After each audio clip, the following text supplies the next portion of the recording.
ज्याच्याकडे ढिगानं शर्ट आहे त्याला रात्रीची झोप नाही, आणि ज्याच्याकडे एक शर्ट नाही ते दगड उशाला घेतलं तरी झोपत आहे. सुख आनंद या संकल्पना निव्वळ पैशांशी संबंधित नाहीत. पैसे कमवा पण त्याचा आनंद घ्या, त्याचा उपभोग घ्या. आपल्या हातामध्ये देण्याची दानत असायला हवी. विंदा करंदीकरांची खूप सुंदर कविता आहे.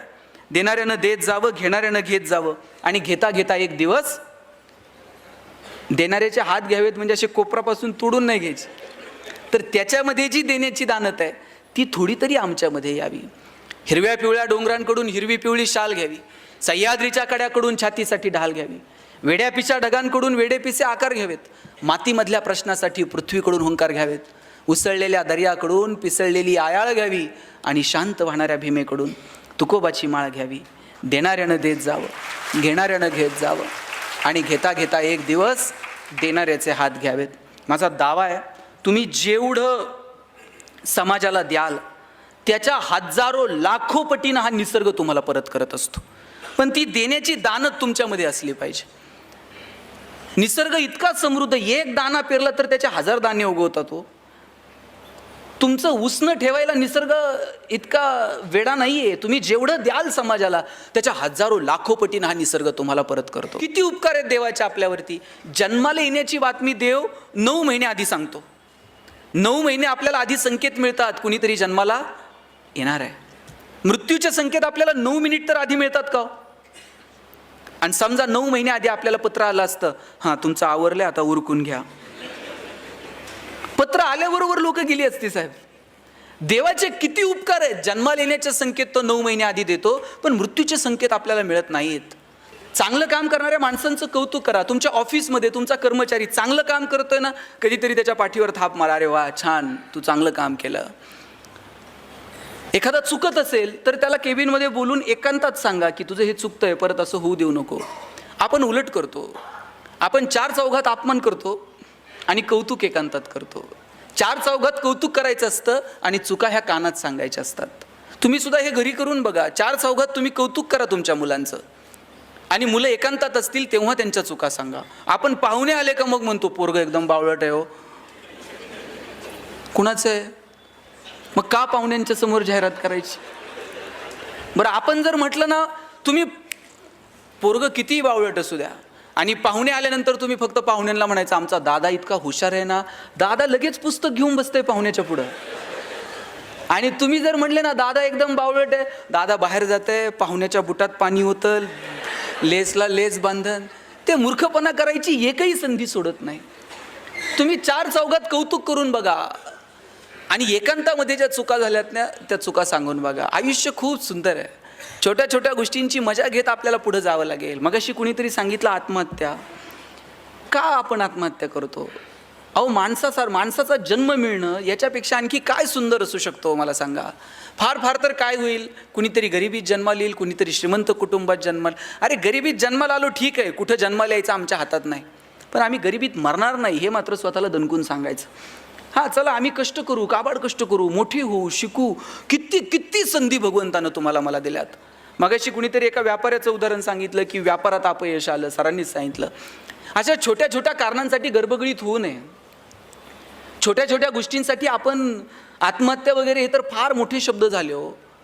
अनेक क्षेत्रातल्या लोकांनी आत्महत्या केल्या, इंडस्ट्रीतल्या लोकांनी आत्महत्या केल्या, व्यावसायिकांनी आत्महत्या केल्या, अनेक सामाजिक कार्यकर्त्यांनी आत्महत्या केल्या. मला प्रश्न पडतो की ज्याला जगणं कळालंय ना तो माणूस आत्महत्यांकडे का वळतो? आपल्याला बोलता येतं, चालता येतं, भगवंतानं विचार करण्याची क्षमता आपल्याला दिली, मुळात माणूस म्हणून जन्माला घातलं. आणि लक्षात घ्या किती उपकार आहेत देवाचे आपल्यावरती.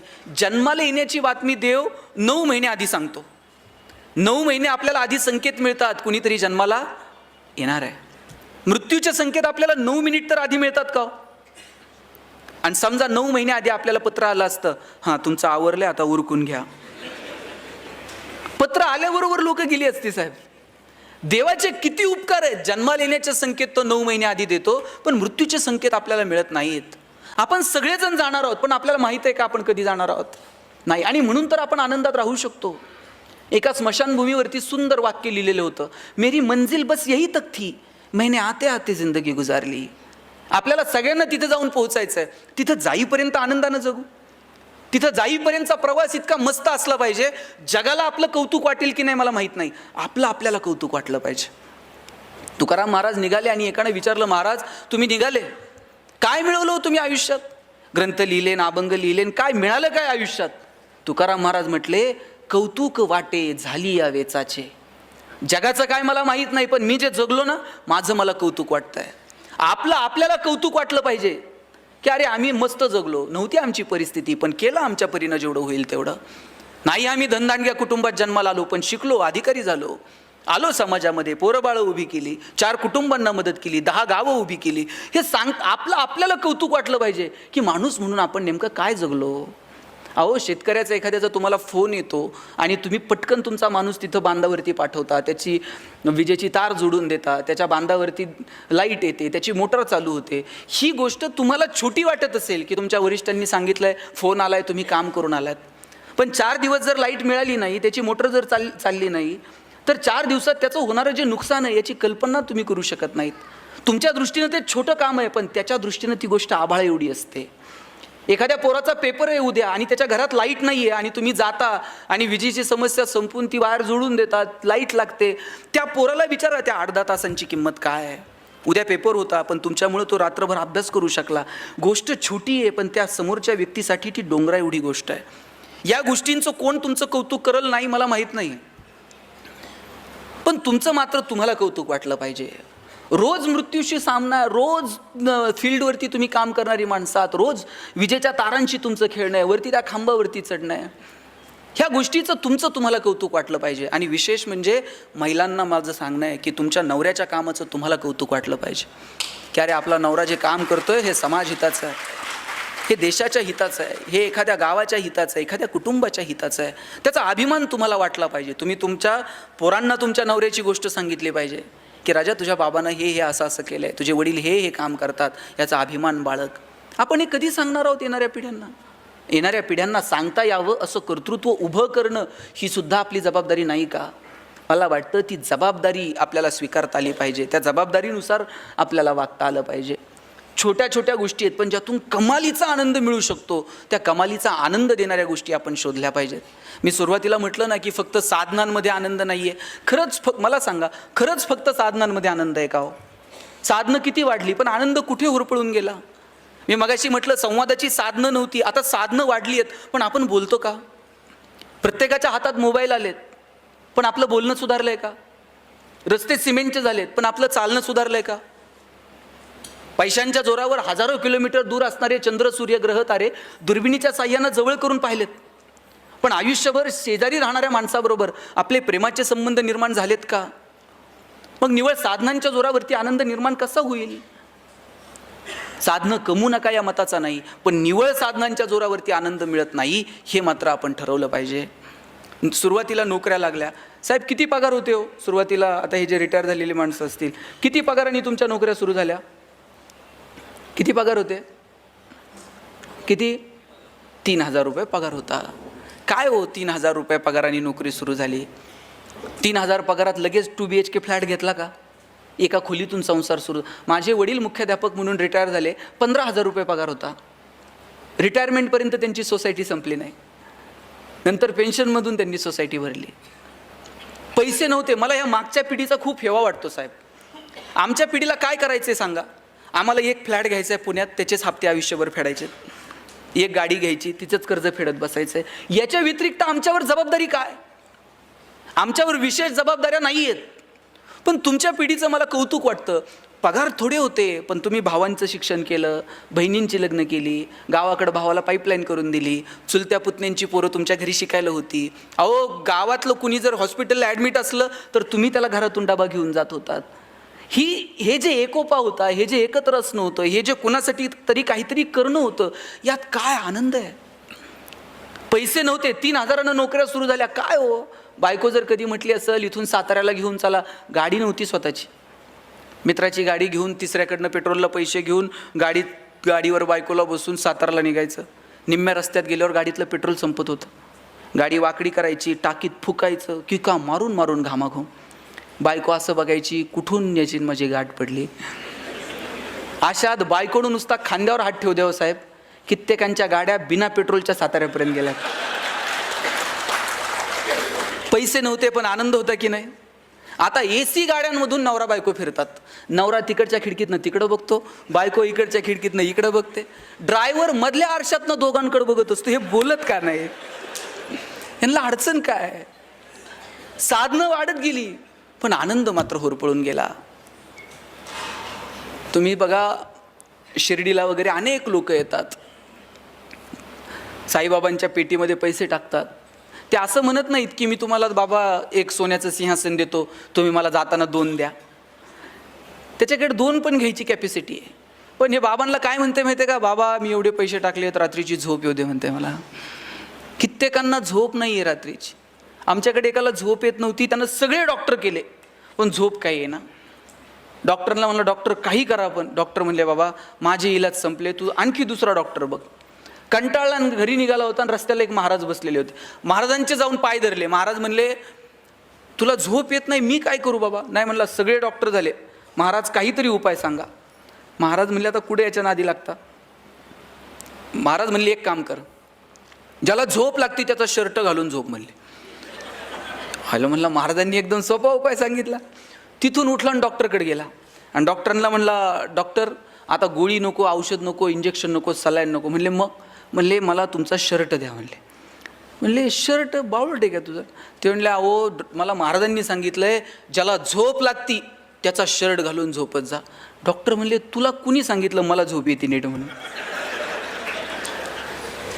हॉस्पिटल बांधायला कोटीत कर्ज काढलंय, बँकेचा हप्ता जवळ आला का गरज नसताना पेशंट ॲडमिट करावं लागतंय, गरज नसताना सलाईन लावावं लागतंय, त्याच्यात मेहुण्याला मेडिकल टाकून दिलं आहे, ते मेहुण्यालाच द्यावं लागतं साहेब, अलिखित नियम आहे. महिना अखेरला आमची भांडणं वादावधी, अजिबात झोप नाही. उठ म्हणले दोघं मिळून शोधू कुणाला झोप लागते. दोघं मिळून एका इंजिनियरकडे गेले. म्हणले बाबा तुला झोप येते का?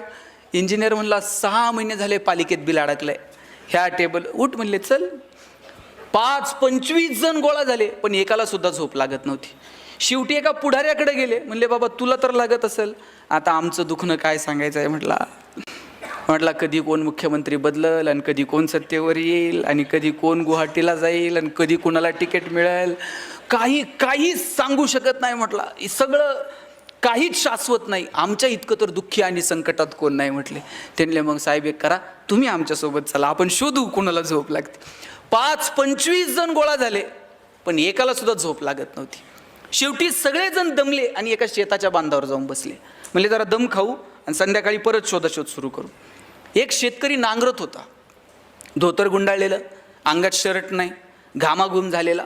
नांगरून झालं, बैला आंब्याला नेऊन बांधली, पळत पळत गेला, विहिरीत उडी मारली, बाहेर आला, अंग पुसलं, बायकोनं दिलेलं गाठोडं सोडलं, 2 भाकरी दुधात चुरून खाल्ल्या, पायातली चप्पल उशाला घेतली आणि 1 मिनिटात घोरायला लागला. हे 25 जण म्हणले सापडला की ज्याला झोप लागते म्हणून. यांनी असा गदा गदा हलून उठवला. म्हणले अशीच झोप लागती? शेतकरी म्हणला आजच शेड्यूल आहे म्हणला आपला. संध्याकाळी म्हणला सूर्य उतरायला खाली उशीर, वजभर गवत कापलं, घेऊन गेले, जनावराला खाऊ घातलं, सगळं म्हणला एकदम ओके. तुम्ही ते ओके तिकडे नेऊ नका. हे 25 जण म्हणले आमच्यावर एक उपकार करशील? म्हणले काय? म्हणले आम्हाला 25 जणांना तुझा एक शर्ट देशील का? हे हसायला लागलं. म्हणला 25 जणांना एक आणि माझ्याकडे नुसता एक असता असा उघडा नांगरीत बसलो असतोय काय? म्हणलं काल शर्ट म्हणला अवताला गुतला, अजून शिवला नाही, एक शर्ट नाही तुम्हाला 25. किती कौतुक आहे हो. देवानं काय वागावं आपल्यासोबत. ज्याच्याकडे ढिगानं शर्ट आहे त्याला रात्रीची झोप नाही आणि ज्याच्याकडे एक शर्ट नाही ते दगड उशाला घेतलं तरी झोपतंय. सुख आनंद या संकल्पना निव्वळ पैशांशी संबंधित नाहीत. पैसे कमवा पण त्याचा आनंद घ्या, त्याचा उपभोग घ्या. आपल्या हातामध्ये देण्याची दानत असायला हवी. विंदा करंदीकरांची खूप सुंदर कविता आहे. देणाऱ्यानं देत जावं, घेणाऱ्यानं घेत जावं आणि घेता घेता एक दिवस देणाऱ्याचे हात घ्यावेत, म्हणजे असे कोपरापासून तोडून नाही घ्यायचे, तर त्याच्यामध्ये जी देण्याची दानत आहे ती थोडी तरी आमच्यामध्ये यावी. हिरव्या पिवळ्या डोंगरांकडून हिरवी पिवळी शाल घ्यावी, सह्याद्रीच्या कड्याकडून छातीसाठी ढाल घ्यावी, वेड्यापिशा ढगांकडून वेडेपिसे आकार घ्यावेत, मातीमधल्या प्रश्नासाठी पृथ्वीकडून हुंकार घ्यावेत, उसळलेल्या दर्याकडून पिसळलेली आयाळ घ्यावी आणि शांत वाहणाऱ्या भीमेकडून तुकोबाची माळ घ्यावी. देणाऱ्यानं देत जावं, घेणाऱ्यानं घेत जावं आणि घेता घेता एक दिवस देणाऱ्याचे हात घ्यावेत.